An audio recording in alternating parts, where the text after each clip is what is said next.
Whoever should watch this movie, if thee be worthy, shall receive the critic power of Roger Ebert.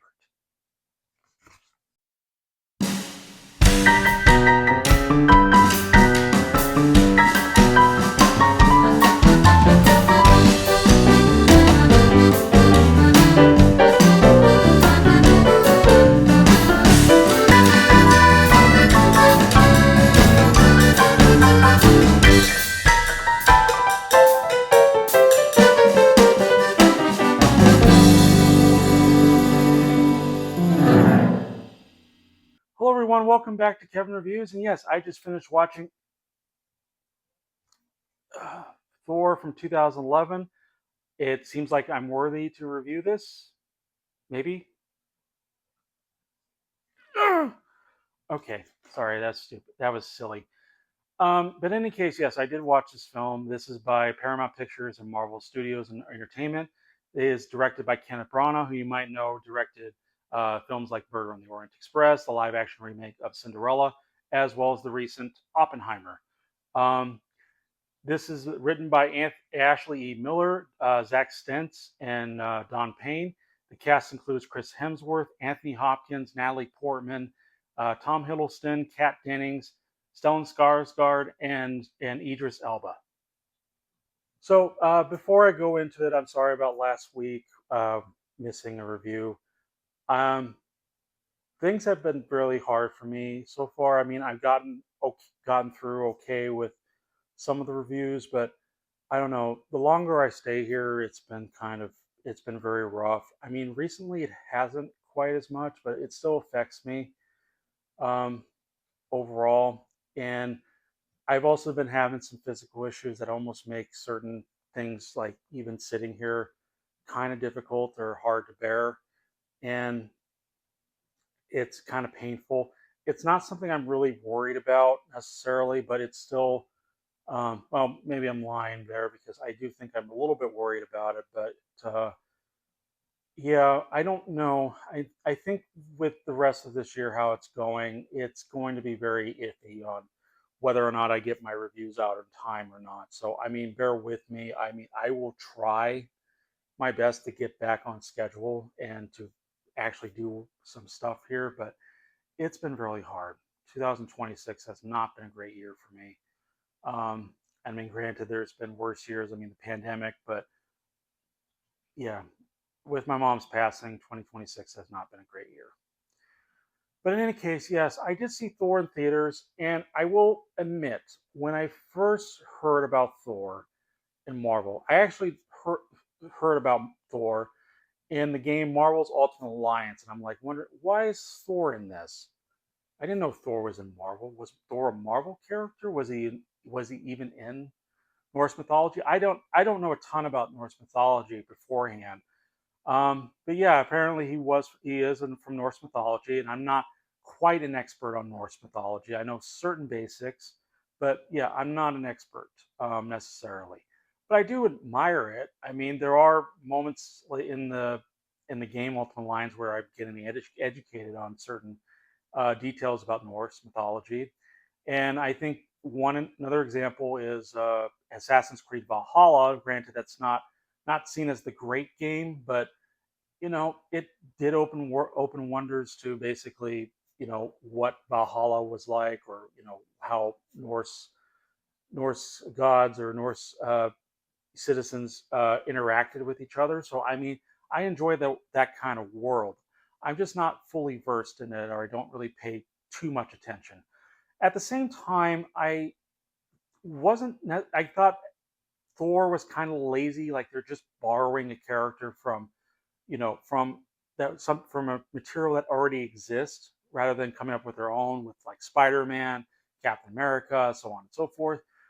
Granted, Marvel at times did take ideas from DC Comics, which started first, but suffice to say, um, yeah, I thought it was lazy, so I didn't really wasn't really on board with Thor. I even kind of compare Thor to Superman because I'm not the biggest fan of Superman. I don't hate him, but I understand his character. But I guess because he's a god, he's supposed to be kind of this god among men, that I didn't wasn't sure if I was going to take him that seriously, or relate that closely to him. So I didn't really think I was going to be on board with Thor. But I wanted to see it because, I mean, with the MCU going, this is the fourth film. I wanted to see where it goes. And after seeing it, I remember enjoying it. I don't think it was like my favorite of the MCU one, of phase one, really. But I mean, compared to, there's only like six MCU films in phase one. So, I mean, it would hit top five at least, I think, um, overall. But yeah, I would probably even say, because out of previous ones I've seen, Iron Man 2 was below Thor for me, um, at that time. I think that's my general opinion. And in any case, yeah, I remember liking it fine. I thought everything was well done overall. It got things going. It even was the catalyst later for the Avengers movie in 2012. So I was still looking forward to the MCU overall. But why don't we get on to my review of 2011's Thor and see if it's worthy?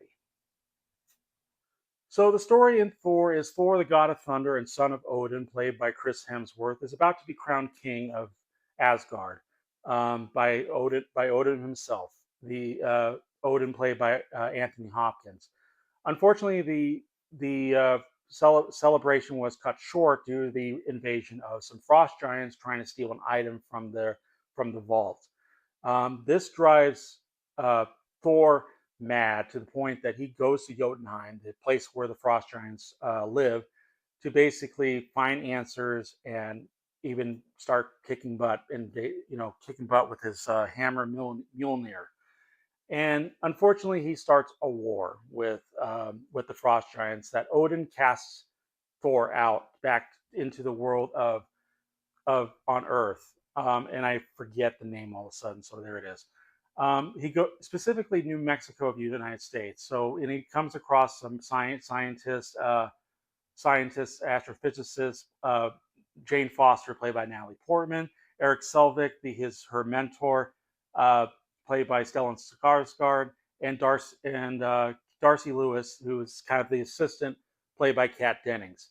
Um, but in the meantime, while Thor is trying to find his way back to Asgard, his brother Loki, the god of mischief, is trying to find ways to take the crown away from Odin, and hopefully bring glory to his reign as the new king of Asgard. You know what? To be honest, I'm not sure how much I'm gonna be able to say, because honestly, it's a fine movie. I don't really have a lot of critiques to it. I think it's just, I guess for me, I could have been better. I maybe it's just because I'm not the biggest fan of Thor, that I'm just not as into it. But granted, later on when we have like the Thor Ragnarok, which was a lot better in my opinion, and I'll get to that later, and maybe that opinion might change if I rewatch it again. But at that time, yeah, I was really into that particular Thor overall. But one thing I will say is the acting is very well done. Especially from Chris Hemsworth, who is a great choice, who has the look, the arrogance, the superiority complex of Thor at the time, and that eventually changes when he basically learns his lesson. Anthony Hopkins is great as Odin. It was a great choice. And fun fact: Stan Lee wanted to be Odin at one point, but he gracefully stepped aside and let Anthony Hopkins take the role.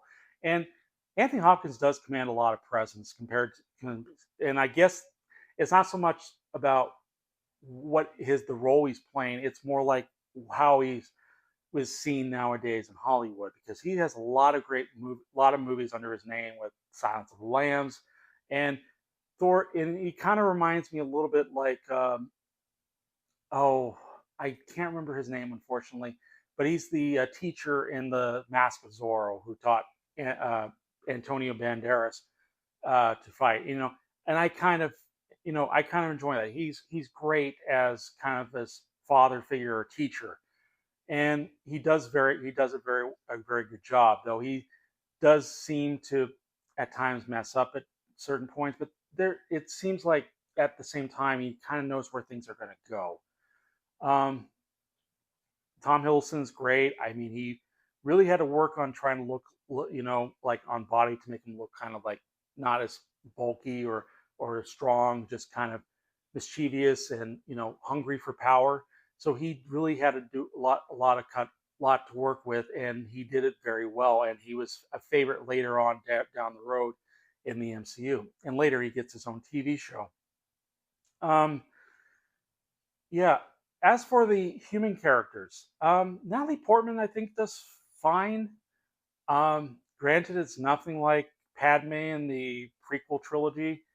I don't hate her in the prequel trilogy, but I mean, it's the acting there and the performances and the direction there wasn't very good. And here, she's allowed to do a little bit more than I expected. Stellan Skarsgard is great too. He great mentor, knows things. Kat Dennings as Darcy.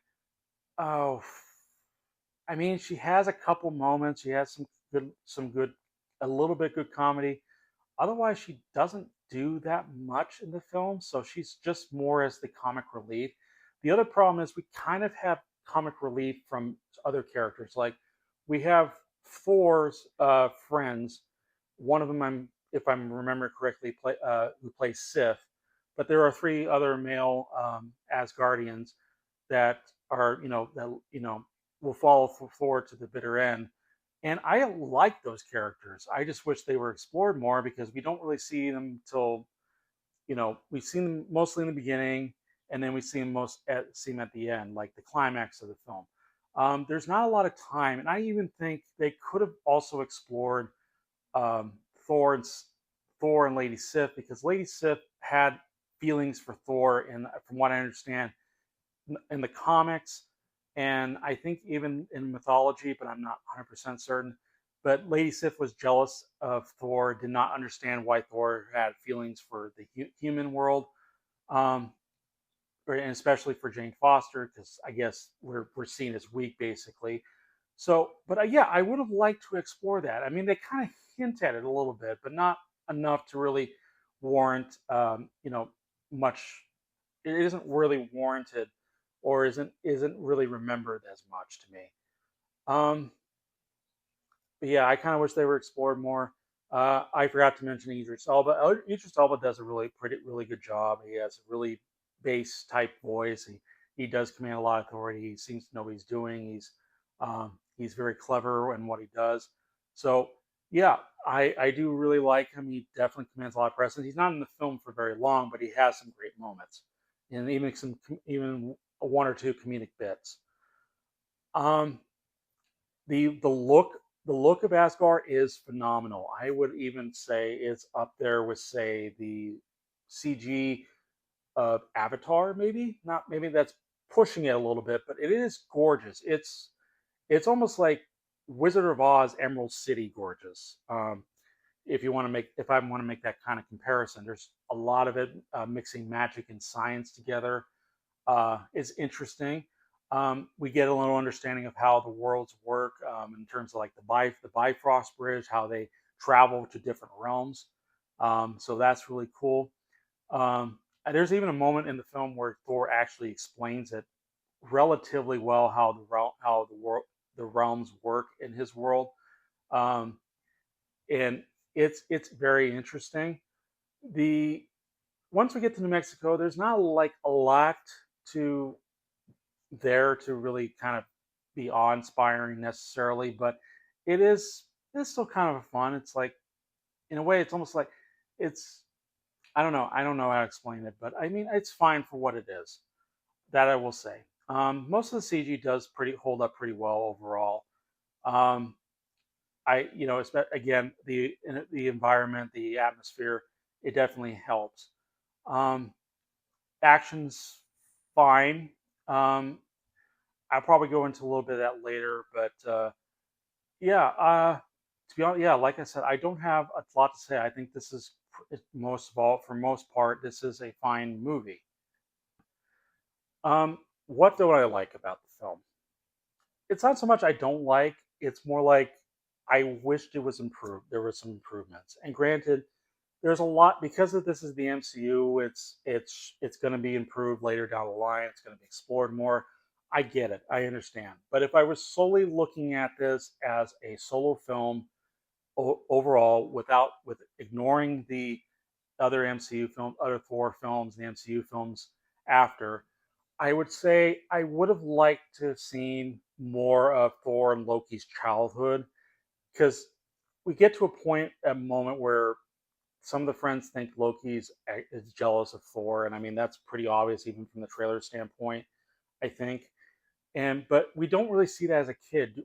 I mean, maybe it's just because of by how he's looking at Thor. I don't know, but I guess there was more moments where you can kind of understand where Loki's coming from, why he feels neglected quite a lot, and yeah, I would have liked that more. I would have liked to see that how that evolved. But the film mainly starts like kind of out of order storytelling, showing Thor going to Earth. So it's just, I mean, fine, whatever.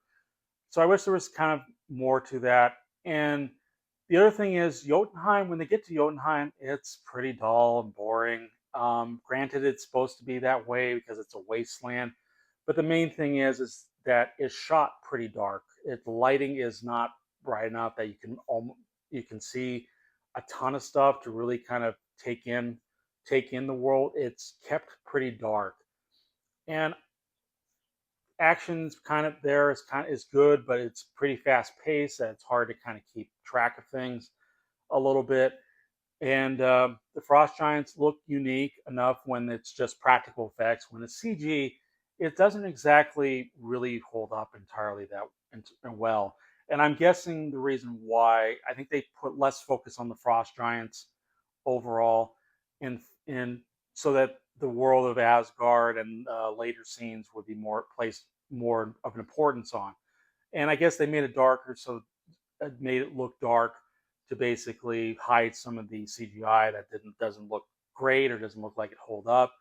But yeah, watching this again and seeing how dark the world is kind of reminds me of Thor: The Dark World later on, and yeah, we'll get to that in a bit later on in the film, hopefully, in the MCU stuff as we go. But yeah, I kind of wish that it was better. Maybe Laufey can be a little more of a threat. I don't know. Um, let's see.